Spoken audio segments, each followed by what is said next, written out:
महफूजा खातून साहिबा, एजाज खान दुलिया साहब, हिदायत साहब और हमारे हज कमेटी ऑफ इंडिया के चेयरमैन मोहम्मद याकूब शेख साहब,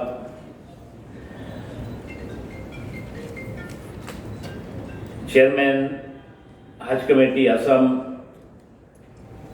नसीरुल जमा साहब, छत्तीसगढ़ के चेयरमैन असलम खान साहब और यहाँ पर पूरे मुल्क से आए खादिमुल हुज्जाज भाइयों और बहनों, अस्सलाम वालेकुम रहमतुल्लाहि व बरकातहू।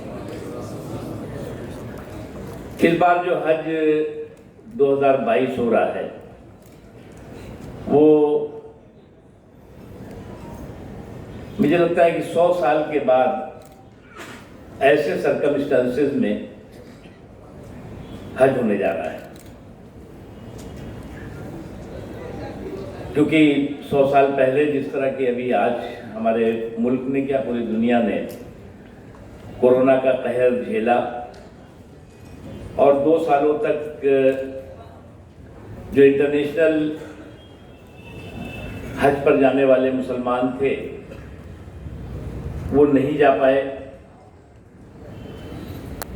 इस बार 2 साल के बाद 2022 का हज होने जा रहा है। आप सबको बहुत बहुत मुबारक और बड़ी जिम्मेदारियों का ये हज है, खुशियों का भी है। आपकी जो रिस्पॉन्सिबिलिटी है, आपकी जो जिम्मेदारियां हैं वो बहुत हैं और इस बार मैंने इसीलिए कहा कि 100 साल के बाद ऐसा मौका होगा जब आप अब बहुत जिम्मेदारियों का बोझ के साथ जो लोग हज पर हिंदुस्तान से जो मुसलमान जा रहे हैं उनकी मदद करेंगे।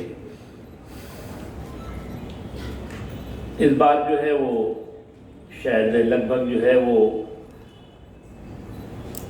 80,000 के इर्द गिर्द 79,237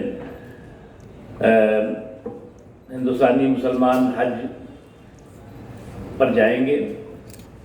जो मुझे खुशी है कि हमने इस दौरान, हिंदुस्तान पहला मुल्क है जिसने की जो कंप्लीट हज का प्रोसेस है उसको डिजिटल किया।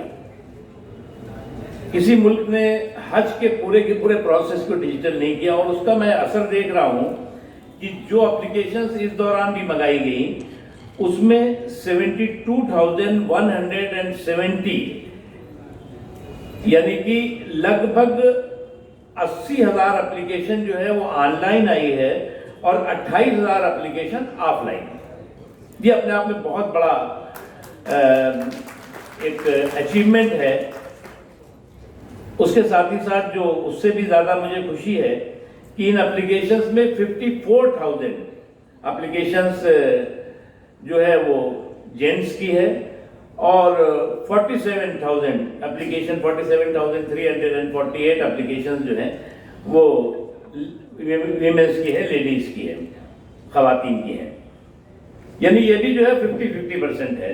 उसके अलावा बगैर महरम भी जो है वो लगभग 1859 एप्लीकेशंस आई हैं जो सबके सब जाएंगी। हज में इस बार का हज जो है वो कई सहूलियतों के साथ, रिफॉर्म के साथ, तब्दीलियों के साथ और लोगों की सेहत और सलामती पूरी मजबूती के साथ महफूज रहे उसको ध्यान में रख करके सऊदी अरब में भी और हिंदुस्तान में भी तैयारियां की गई हैं। तैयारियां तो हमने 2021 में भी की थी, 2020 के भी हज के लिए की थी। हमने तैयारियों को, आप सब लोगों में से बहुत से लोग उस वक्त जो है वो सारे प्रोसेस हमने किए थे और दुआ भी कर रहे थे, उम्मीद भी कर रहे थे कि हज हो जाए। लेकिन सऊदी अरब की सरकार ने वहाँ के लोगों की सेहत और सलामती और हमारे लोगों की सेहत और सलामती को ध्यान में रख करके जो फैसला किया, उस फैसले को हम लोगों ने खैर मकदम किया और उसी फैसले के तहत हम जो है वो आगे बढ़े। हमारा बायलैटरल एग्रीमेंट इस बार हो गया है इम्बार्केशन पॉइंट्स जो इस बार पूरे मुल्क में हमने स्पेशल सर्कमस्टेंसेस में इम्बार्केशन पॉइंट भी हमने जो है वो 10 इम्बार्केशन पॉइंट्स किए हैं। और ये 10 इम्बार्केशन पॉइंट जो हैं वो जैसा कि आप जानते हैं कि पहले हमारे यहाँ 2 लाख से ज़्यादा हज करने के लिए हज यात्री जाते थे। इस बार जो है वो सिर्फ 80,000 के इर्द गिर्द जा रहा है, जिसमें कि जो हज हमारे ऑर्गेनाइजर्स हैं वो भी लेके जाएंगे और हज कमेटी ऑफ इंडिया के ज़रिए भी जाएंगे। अभी जो आपके सामने जो सबसे इम्पॉर्टेंट रिस्पॉन्सिबिलिटी होगी वो हेल्थ और हाइजीन, यानी कि सेहत और सफाई। मैं तो जब भी जाता हूँ, बहुत से लोग होंगे यहाँ पे, जब हम लोग बायलैटरल एग्रीमेंट करते थे तो जो वहाँ की हुकूमत और उसके हुकूमत के जो वहाँ मिनिस्टर्स होते थे, जो रिप्रेजेंटेटिव्स होते थे, हमेशा एक तारीफ करते थे। कहते थे दुनिया के तमाम जो हज करने लोग आते हैं, मुसलमान आते हैं, उनमें हिंदुस्तान का मुसलमान सबसे बेहतर तरीके से हज को अंजाम देता है और सिर्फ हज करने आता है और कुछ नहीं करता। बहुत तारीफ करते हैं हमेशा। मैं तो खुदा के शुक्र से, आप लोगों की दुआओं से छठी बार मेरा बायलैटरल एग्रीमेंट हुआ है और उस वक्त हमारा जाना हुआ है, तो उस वक्त जो है वो तो बहुत अच्छा लगता है। और इस बार मैंने कहा कि हमारी कोशिश है कि जो अकोमोडेशन हो, इतनी इस हालात के बावजूद भी एकोमोडेशन महंगा ना होने पाए। वहाँ पर हमने जो हमारी कौंसलेट हैं, जो कौंसलर जनरल हैं, जो हमारे और ऑफिसर्स वहाँ काम कर रहे हैं, उनको बहुत साफ तरीके से ताकीद किया है कि जो एकोमोडेशन, रहाइश और ट्रांसपोर्टेशन वो किसी भी तरह से गैर ज़रूरी उस पर लोगों पर बोझ नहीं पड़ना चाहिए।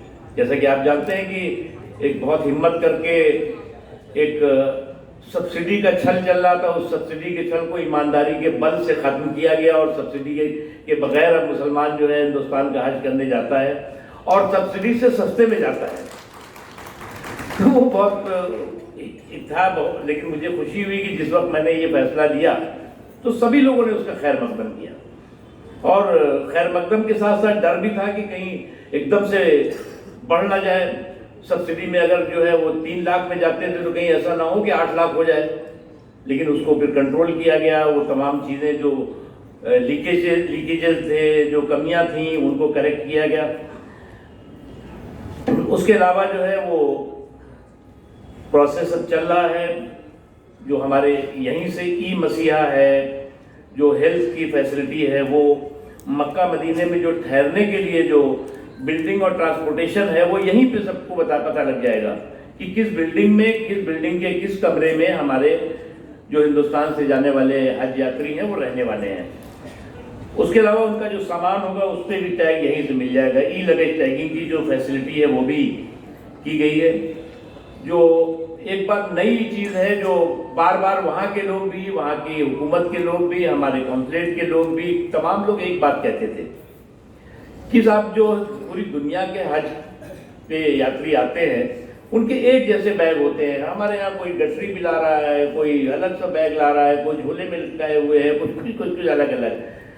तो इस बार जो है वो कोशिश की गई है कि इंशाल्लाह एक जैसा बैग हिंदुस्तानी जो हज पर करने वाले जा रहे हैं लोग, उनके पास एक जैसा बैग दिखेगा कि सारे दूर से दिख जाएगा ये हिंदुस्तान के लोग हैं। साफ सुथरा अच्छी प्रोसेस चल रहा होगा। जो इम्बार्केशन पॉइंट हैं उन इम्बार्केशन पॉइंट्स में लगभग जो है वो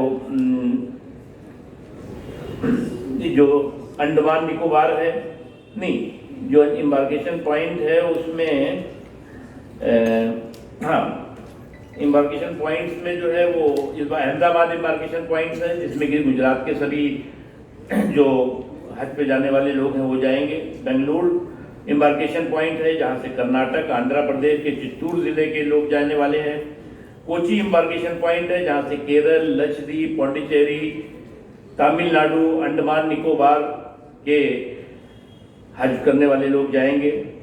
दिल्ली इम्बार्केशन पॉइंट है जहाँ से दिल्ली, पंजाब, हरियाणा, हिमाचल प्रदेश, चंडीगढ़, उत्तराखंड, पश्चिम उत्तर प्रदेश, राजस्थान के हज यात्री जाएंगे। गुवाहाटी इम्बार्केशन पॉइंट से असम, मेघालय, मणिपुर, नागालैंड, अरुणाचल प्रदेश, सिक्किम के जो हज यात्री हैं वो जाने वाले हैं।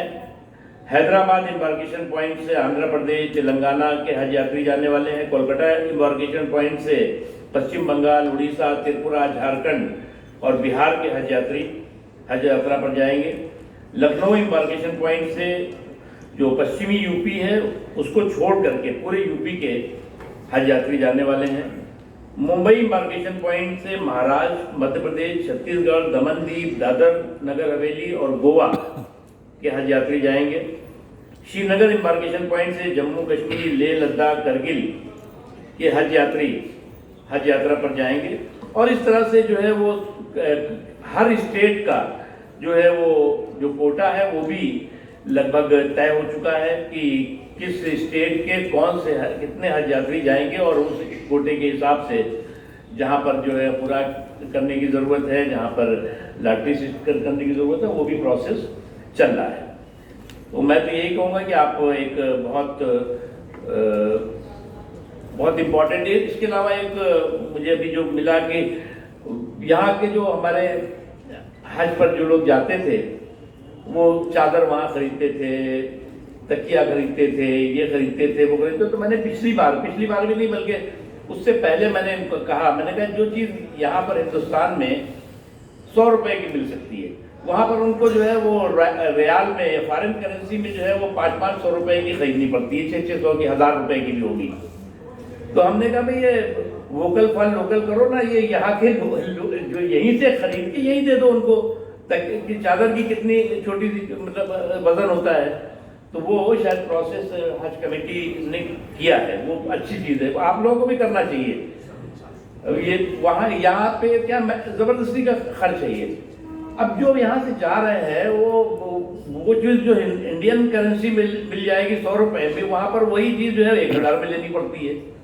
और मज़े की बात मैंने पता लगाया कि पता लगा यहीं से बन के जाता है वहाँ, या यहाँ से या शायद बांग्लादेश से यहीं का सामान वहाँ जाता है। तो ये चीज़ें हैं, बहुत अच्छी हैं। मैं एक बार फिर से आप सब लोगों को बहुत बहुत मुबारकबाद देता हूँ, और मुझे पूरा यकीन है, पूरी उम्मीद है कि आप लोग जिस जिम्मेदारी को जो आपको मिली है उस जिम्मेदारी को आप बखूबी हमेशा निभाते रहें। उसमें से मुझे लगता है कि बहुत से लोग ऐसे खादिमुल हुज्जाज होंगे जो इससे पहले भी इस जिम्मेदारी को और इस सर्विस को निभा चुके होंगे। मुझे लगता है कि कितने लोग होंगे जो पहले भी जा चुके हैं, हाथ उठा सकते हैं? माशाअल्लाह, बहुत अच्छा, बहुत अच्छा। तो इस बार तो मुझे लगता है कि आप लोग बहुत अच्छी तरह से इस काम को करके आएंगे। बहुत बहुत शुक्रिया, बहुत बहुत मुबारक हो आपको। अल्लाह हाफ़िज़।